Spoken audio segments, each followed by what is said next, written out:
Well, hello again, everybody. It's good to see you.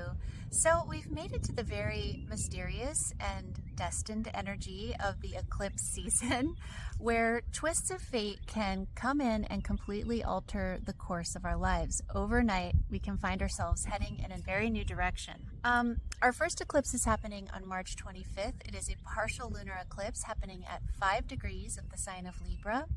Libra is, of course, the sign of relationships, balance, harmony. Libra is about diplomacy and equality and justice. Libra is ruled by Venus, which is the planet of love and pleasure and joy, art, charm, social sort of contracts that we have with each other. And so Venus, though, is an attractive energy in astrology. It's the planet of attraction. It is a sociable energy that brings things together. And so where we have Libra in our charts is an area of our lives where we have a certain sort of social, emotional intelligence. It's very important for us in the Libra area of our lives to be fair, to be diplomatic, and to be gracious as well. Those are key things in this area of life. In astrology, eclipses are associated with the energy of karma. So the events and the circumstances that come up around the eclipse season tend to propel us from one life chapter into the next. There's just a strange energy about it. Astrologers like myself, we tend to get busier around eclipse season. Things start happening and people want to know what's going on. I would say even the most skeptical or rational, pragmatic person who doesn't really believe in all this stuff starts to wonder around eclipse season, like, is there something written here? Eclipse season prompts us to be more attentive because we can sense the guiding force at work. Our intuition sharpens. We become more attuned to the life's little, nuances. We receive signs, receive synchronicities. And even for some people, we can have prophetic types of dreams. And because we're talking about the sign of Libra, I want to encourage you guys to really pay attention to the people, the relationships, and the connections that emerge throughout eclipse season, because they're likely guiding you from into the next chapter of your life. I'm not saying they're going to stick around. For some of you, yes, maybe, but they're playing an important role in moving you into that next fated chapter of your life. Eclipse season is really curious and interesting and strange, and I'm excited to delve into it. Speaking of delving into it, you guys, I am going to do something a little differently this time. Please let me know if you like this in the comments below.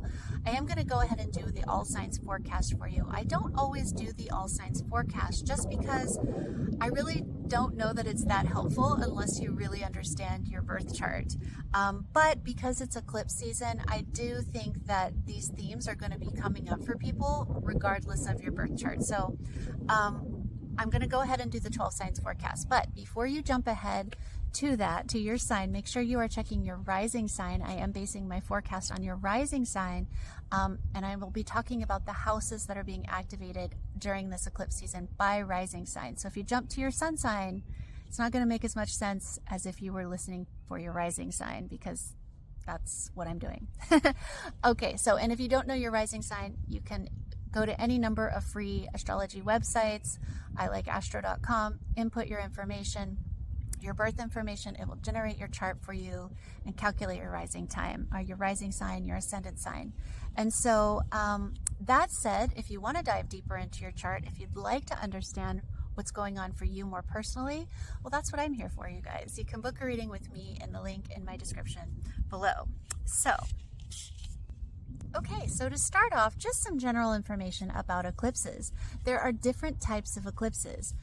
Solar eclipses are eclipses to the new moon, okay? And solar eclipses tend to initiate new beginnings, new cycles in our lives. Bigger cycles in our lives are initiated at new moon eclipses.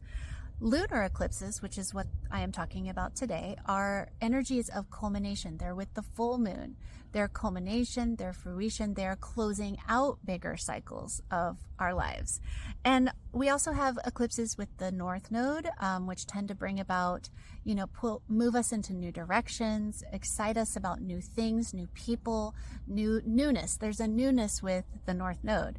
And then we have the South Node eclipses, which is what we're talking about here today, which have to do with, lessons learned from the past. These are, this is an energy of sort of like wisdom gained, lessons learned. We're sort of maturing a little bit in this area of life. We've learned some lessons here, and now we're maybe even reaping some rewards with the South Node to a certain extent. Kind of depends on what's going on. But so in this case, we're talking about a lunar eclipse with the South Node in the sign of Libra.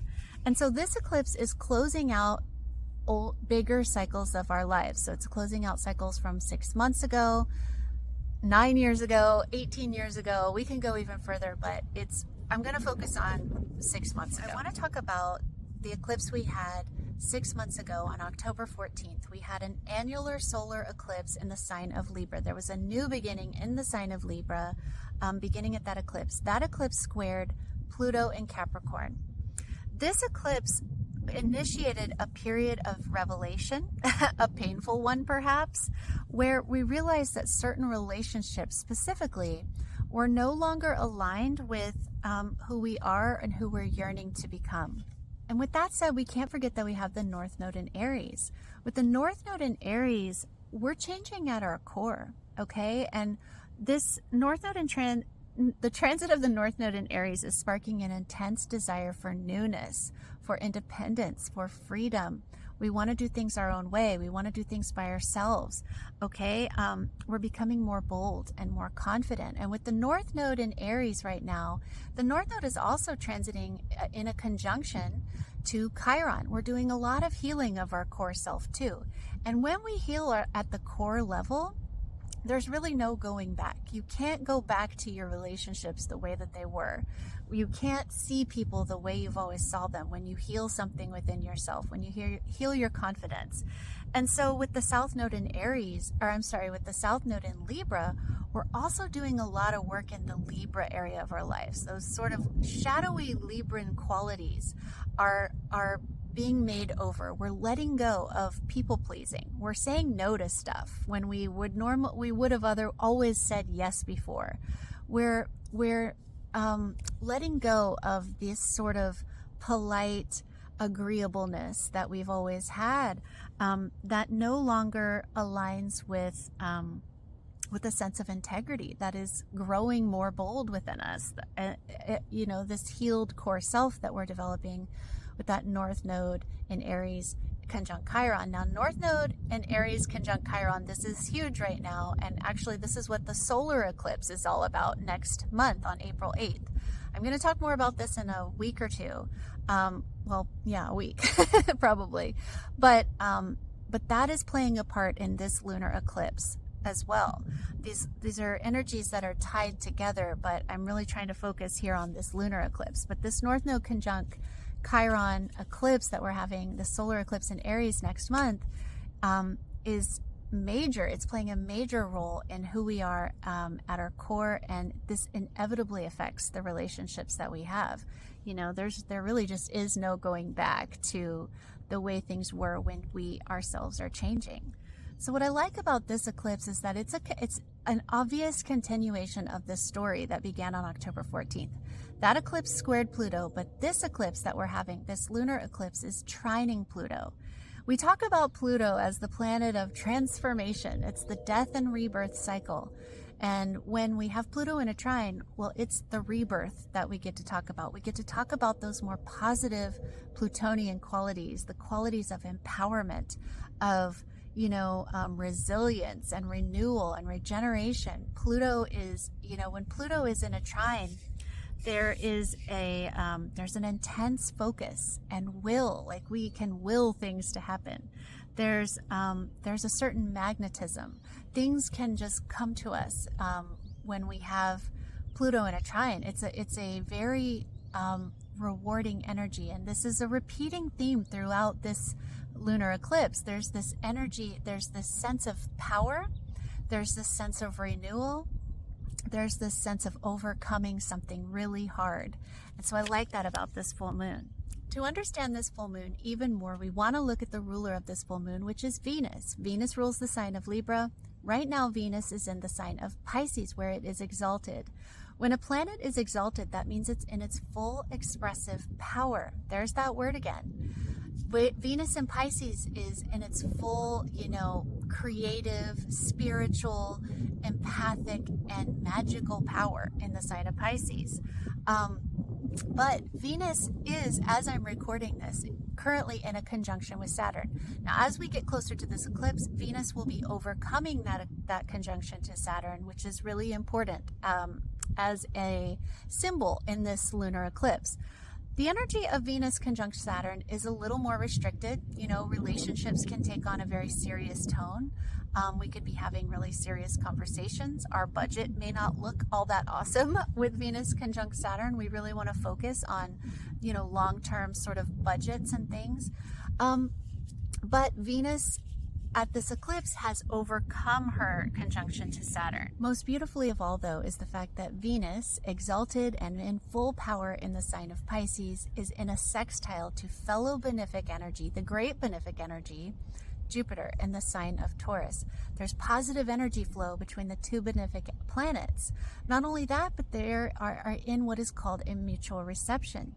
Venus rules the sign of Taurus and Jupiter rules the sign of Pisces. So there's even more of a boost between these two planets. This really signifies to me some tangible rewards, opportunities, blessings in our lives. This is even a reversal of fortune type of thing. Like I said, Venus has overcome this conjunction to Saturn. There's a theme of overcoming. There's a theme of empowerment. There's a theme of just like having gone through some hard things. And I really do believe this full moon is bringing in some rewards for a lot of people. A couple of things I want to make note of here with this lunar eclipse, and the first is Mercury.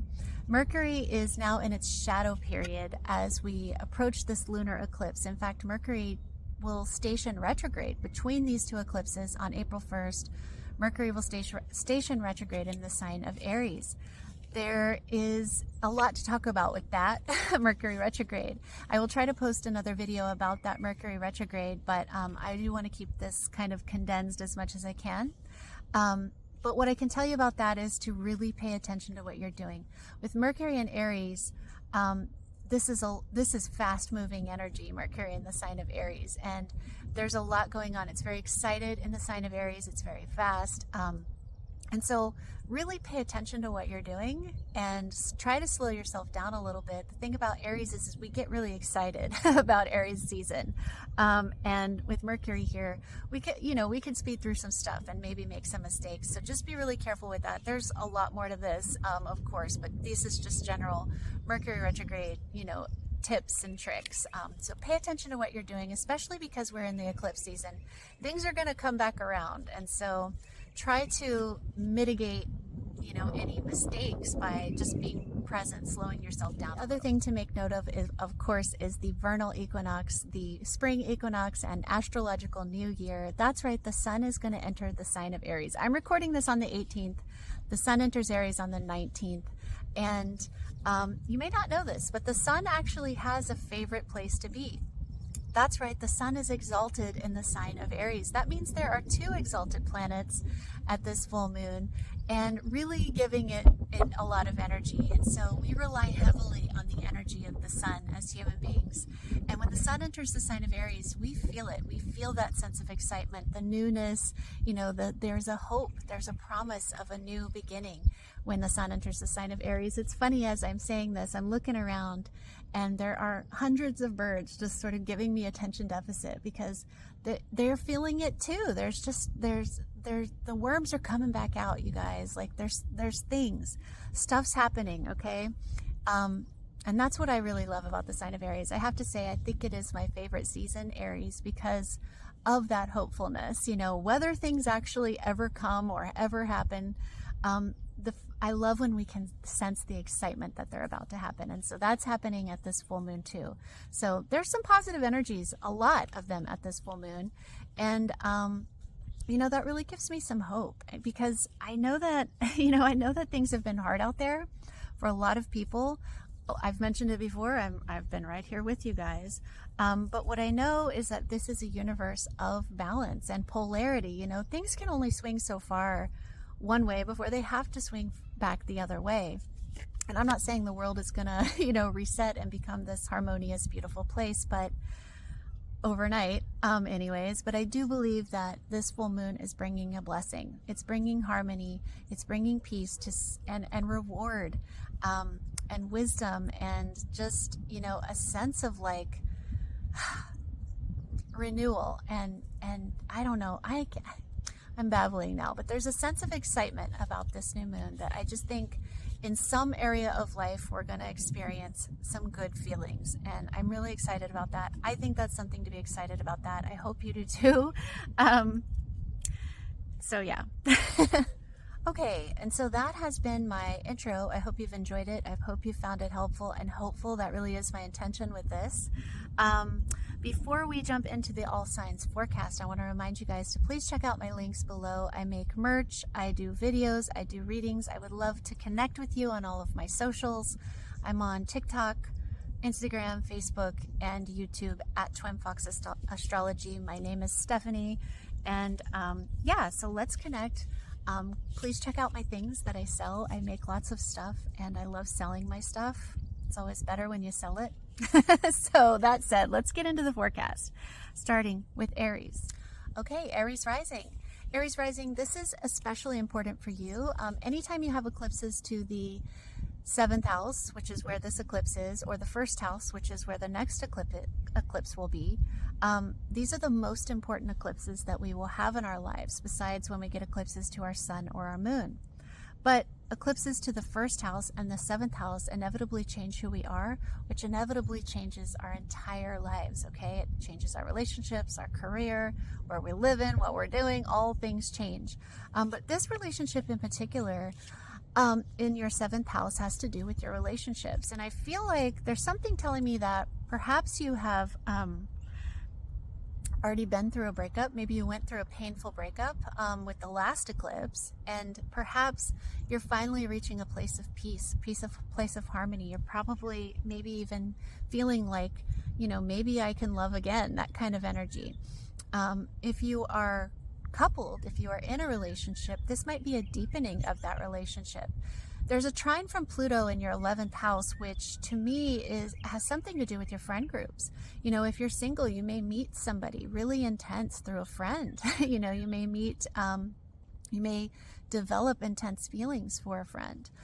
Or if you are coupled, like I said, this may be you really settling into your couplehood and developing a really strong friend group within as a couple, like maybe mutual friends that you can really just start enriching that friendship, the social life that you have as a couple. So I really like this for you, Aries. Okay, Taurus Rising. So this eclipse is happening in your 6th house of work, health habits, and routines. And you're receiving a trine from Pluto in your 10th. With Pluto in your 10th house, that transit is really overhauling your career, your legacy, the way you are seen out in the world is completely changing. And so with the trine from Pluto, from Pluto to the 6th house to this full moon, this is probably some kind of promotion at work. This could be some kind of recognition that you're receiving, some kind of, perhaps you're changing jobs or moving up somehow, though. I really feel like this is moving up in your work somehow. This could also have to do with your health. There could be, perhaps you've been doing some healing stuff. You've been doing a lot of healing, and perhaps you're reaching a place where that healing is finally kind of worked. Maybe it's worked. Maybe you are healed. Or maybe you're just reaching a place where there's hope and you're realizing like, okay, I can overcome this. I can go on this health journey and figure this thing out. So this is a nice one for us all, and I really hope so it is for you, Taurus. All right, Gemini Rising. So Gemini, this is happening in your 5th house, and the 5th house is pretty fun in astrology, Gemini. This is the house of fun. This is the house of joy and pleasure. This is the house of your creative self-expression. It's also the house of your children. It's the house of passion. It's the house of romance. Any of these topics could be coming up for you at this full moon. But what I like about this full moon, Gemini, is it's receiving a trine from Pluto in your 9th house. The 9th house has a lot to do with how we're looking at the world. It's the things we believe in. And so with this full moon trining that Pluto, I really feel that something's going to come up that's really going to shift your perspective, Gemini, and give you a much more positive outlook with regard to how you're viewing the world. Something really wonderful could come up for your children, or could come up for, you could receive some kind of positive feedback for how you're expressing yourself creatively. Your hobbies, maybe you could get a boot, like just something as far as like your hobbies and the things you're passionate about. There could be something that sort of feeds that at this full moon. So I really like this for Gemini, because I think at the very least it's going to feel very nice for you. Okay, Cancer Rising. So Cancer, this is happening in your 4th house, which is the house of your home, your family, and the properties that you own. It's your place of living. And you're receiving a trine from Pluto in the 8th house. Now, Cancer, I want to sort of preface this by saying this is cardinal energy, so you're receiving this in a more challenging angle. It's coming at you from a square.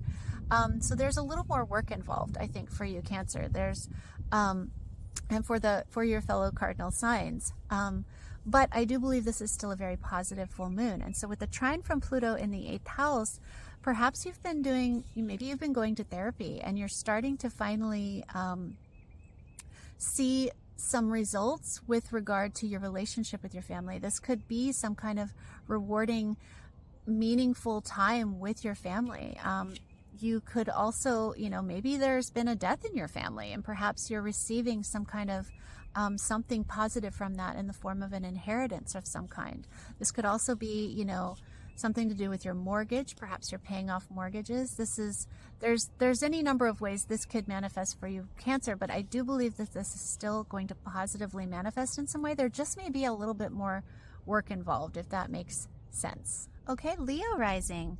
Leo, this is happening in your 3rd house. The 3rd house is a packed house. This is jokingly called the junk drawer in astrology. There's a lot that falls into the 3rd house. This is the house of communication. It's the house of your mindset. It's the house of your day-to-day, your commute, your sort of neighborhood, your community.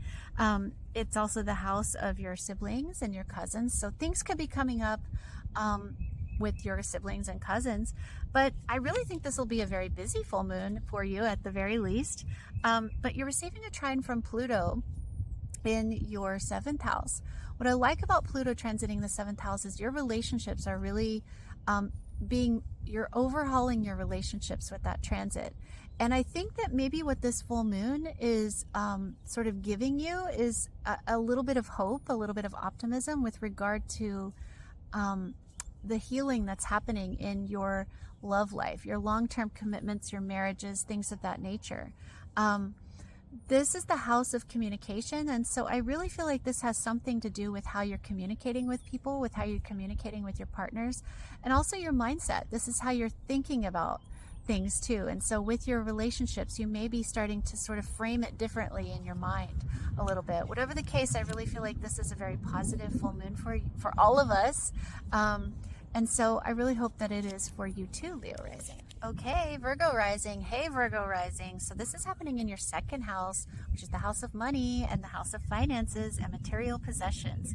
Virgo, you're receiving a trine from Pluto in your 6th house. Now, let's just think about this. The 6th house is the house of work. The 2nd house is the house of money. This feels pretty straightforward to me. Perhaps you're receiving a little bit of a boost in income. Perhaps you've got a promotion or a raise or something. You're changing around in your work, and it's starting to show in your money. That's what I feel like is happening for you here, for you, Virgo Rising. This could also have something to do with your healing. Perhaps you're going through a little bit of a healing process with Pluto in that 6th house.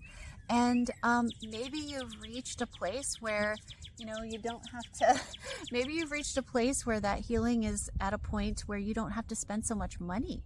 Maybe your financial load is lightening because maybe you're healed. I don't know. Maybe you're healed, or you're at a place now where you don't have to spend as much on your healing, that sort of thing. So whatever the case is, I really feel like this is a little bit of a boost in your income. So very nice, Virgo. Okay, Libra Rising. Well, Libra, this is all about you. Anytime you have the eclipses to your 1st and your 7th house, these are the most important eclipses that you will have, besides to your sun and your moon. And so the full moon is shining on you here at this eclipse, Libra. And so what I feel like has been going on with Libras, with the South Node transiting your sign, I feel like you've been doing a lot of work of letting go of behaviors and things that are no longer aligned with who you are, who you want to be.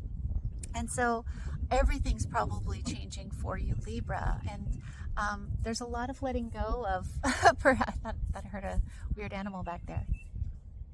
It's just these birds. But with Libra, I'm thinking you're probably letting go of people pleasing, setting boundaries, saying no. With Libra, the sign of Libra, the Libra is ruled by Venus.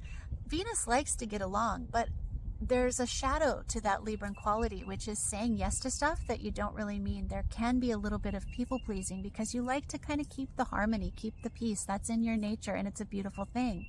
But every once in a while, we have to kind of like remind everybody that like you can say no too. It's okay. And so I feel like a lot of that has been going on for you, Libra.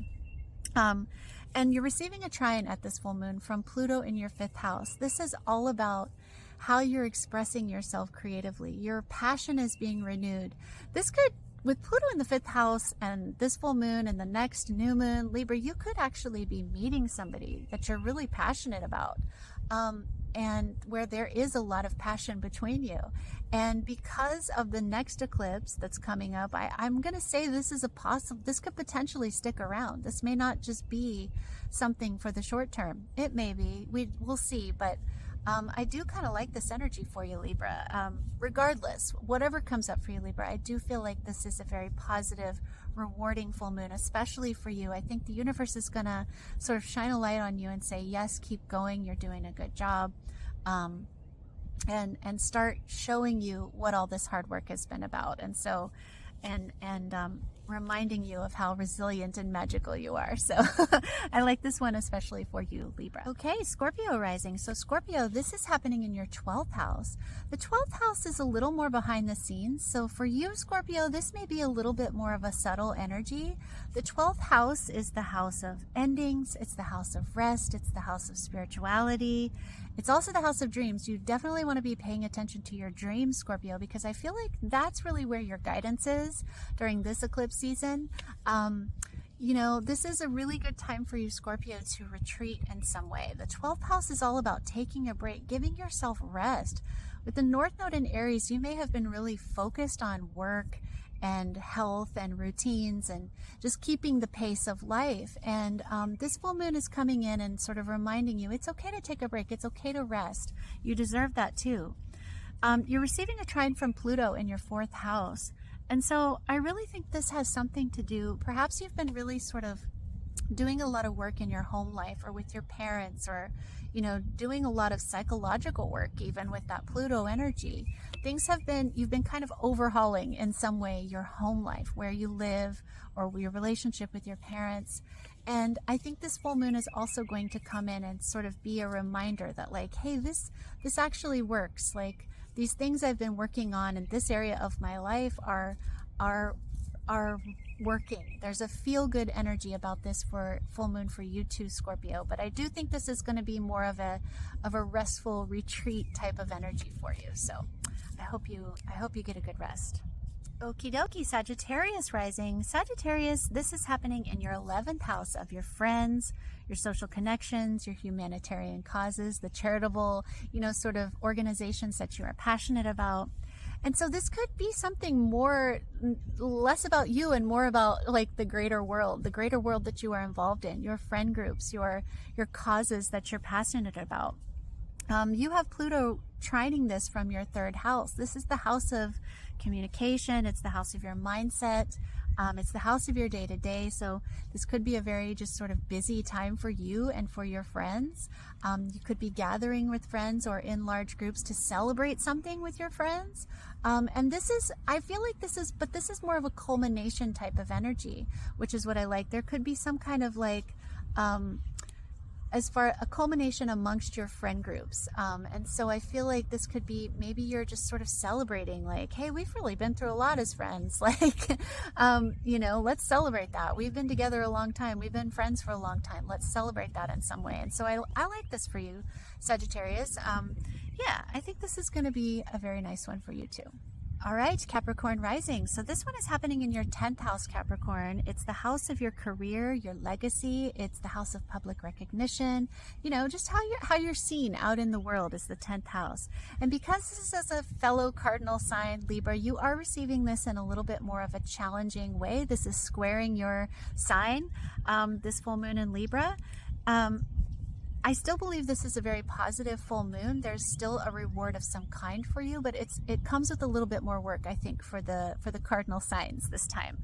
And so you're receiving a trine from Pluto in your 2nd house. And what I love about this is I feel like this is pretty straightforward. With a trine from Pluto in the 2nd, you could be getting some kind of promotion, some kind of raise, some kind of recognition out in the world at this full moon. And it's really sort of feeding you, I think with Pluto in the 2nd house, you have a real passion for overhauling your finances in some way. And I think this is really sort of giving you that first maybe glimpse of like the work that you've been putting into overhauling your finances. At this full moon, I think you're going to start to see the fruits of maybe the labor that you've been putting in by getting a raise, getting a promotion, or just some kind of something that tells you you are on the right path, that you're going to start making money. Something's going to put you at ease with regard to that money situation at this full moon. I hope that makes sense. So that's what I see for you, Capricorn Rising. All right, Aquarius Rising. So Aquarius, this full moon is happening in your 9th house, okay? This is the area of your life that pertains to your beliefs, how you view the world. It pertains to travel. And so these eclipses are happening in the areas of your chart that have a lot to do with how you think about things, how you view the world, how you're framing your world, your belief, your perspective on stuff. And so let me break this down for you, Aquarius. So with Pluto transiting your 1st house, there's probably a burning desire in some way, shape, or form for you to sort of overhaul who you are. You want a brand new life in some way. And you've probably been putting in a lot of work, doing a lot of things, trying a lot of things. And I think this full moon is going to come in and show you that these things are working for you. You're on the right path with regard to transforming yourself. At this full moon, you may have some very tangible reason or opportunity that shifts your perspective. This is going to give you a very positive outlook at this full moon, I believe. Something will come in that actually alters the way you see things, whether it be very tangibly through travel, or perhaps you're going back to school, perhaps you're graduating from school. Any number of things. Perhaps you have a spiritual type of experience. This is a really cool house, the 9th house. It's a positive house. These are positive energies coming at you. And so I feel like whatever the case is for you, Aquarius, there's something that really makes you feel good at this full moon. It's a very optimistic energy, and giving you a positive outlook. That's really what I'm trying to say. Sorry, I babbled it out there. But I like this full moon, especially for you and all the fellow air signs. I think this full moon's really hitting you nicely. And so I hope that's the case. Let me know if I'm right down below. All right. Thanks, Aquarius. Okay. Pisces Rising. So Pisces, this is happening in your 8th house. The 8th house is the house of your debts, your taxes, your inheritances, if that applies. This is the house of other people's money. So this is where you have your joint finances with your partner. This is your loans, your mortgages, but it's so much more than that. Pisces, this is a very deep house in astrology. It's also the house where we kind of hide away our fears and our traumas. But there's a trine happening here from Pluto in the 12th house. And so this is a really interesting energy. I almost feel like this is a sort of blessing for you on the mental health level, the psychological health level. Maybe you've been through a lot of stuff and you have been going to therapy. Maybe you've been going to therapy and you're reaching a place, there's a culmination happening here. where you've reached a place where you realize like, hey, I'm in a good place and maybe I don't need to go to therapy as often as I have been, or whatever. There could be some kind of blessing or culmination that you're receiving on that level. Excuse me, this could also be a really good energy for finding a therapist if that applies to you. If you have lost anybody, this is a really good time to sort of, you know, dive into therapy and start thinking about what that loss has meant.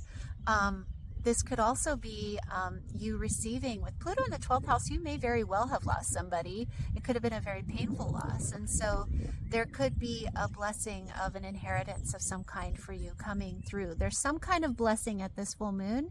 I do feel like this is going to sort of set you at ease in some way with regard to your mental health and your financial health with regard to like other people's money. So your debts, maybe you're paying them off. Maybe you finally paid your debts off in some way. So I hope I'm a little bit cold, so I'm rambling a little bit.